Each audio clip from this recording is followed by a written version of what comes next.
Monsieur Marly, bonjour. Vous êtes en charge des responsabilités des relations publiques du groupe Fraissinet. Est-ce que vous pouvez nous décrire très brièvement le groupe Fraissinet? Oui, le groupe Fraissinet, c'est d'abord une entreprise, une PME en fait. C'est une PME spécialisée dans la fertilisation organique, une entreprise qui a plus de 150 ans d'âge, donc où le mot tradition a un sens. Et c'est aujourd'hui le premier fabricant français de fertilisants organiques en France. Le français ne comprendra pas forcément toujours ce que peut être la fertilisation, et notamment la fertilisation organique.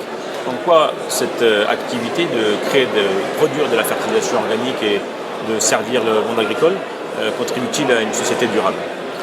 Écoutez, la fertilisation organique, c'est dans un premier temps le retour aux sources de l'agronomie, puisque l'objet même de notre métier, c'est d'apporter de l'humus au sol des terres agricoles. Mais aujourd'hui, par rapport à une fabrication empirique qui était celle du fumier autrefois, quand les gens épandaient du fumier, aujourd'hui on y a rajouté du savoir, de la science, avec des ingénieurs qui combinent avec bonheur différentes matières premières nobles qui permettent donc d'avoir des produits de plus en plus performants.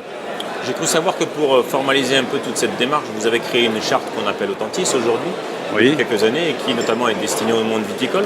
Est-ce que vous pouvez nous dire quels sont les apports de cette charte pour les vignerons et les vigneronnes de nos régions françaises? Oui, écoutez, Authentis, c'est d'abord, je crois, une autre approche de la relation amont-aval. Ce qu'on a souhaité, nous, c'est formaliser un partenariat.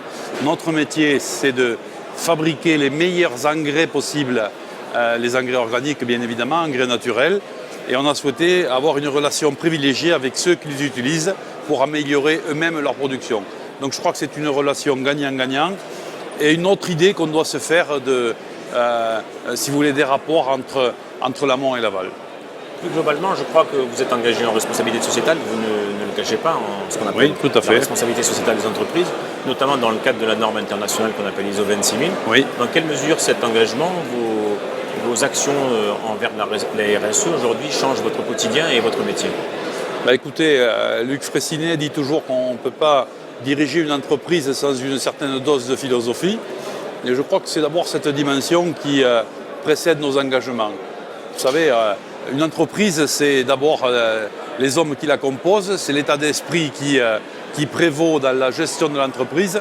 Et le fait d'être engagé dans la norme ISO 26000, dans la responsabilité sociétale, indique bien l'état d'esprit qui nous anime. C'est-à-dire faire du bon travail dans le respect des hommes, dans le respect de notre clientèle, dans le respect de notre environnement. Et je crois que c'est une autre vision qu'on peut avoir là aussi de l'entreprise qui finalement s'inscrit dans la modernité. Généralement, j'entends que vous comparez assez facilement vos activités, votre métier vis-à-vis des vignerons et vigneronnes, notamment avec la nourriture du sportif et notamment du sportif de haut niveau. Dans quelle mesure vous engagez ce parallèle, cette métaphore? Comment pouvez-vous nous expliquer ceci?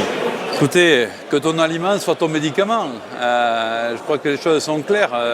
C'est pareil pour les sportifs et pour les individus en général. Si on mange sainement, on a un corps qui réagit bien mieux et nous, on a la conviction et la preuve aujourd'hui qu'un sol qui est bien nourri, les racines du végétal, que ce soit en maraîchage, en vigne ou en arbo, si vous voulez, restituent ce bien-être végétal à travers une production de qualité.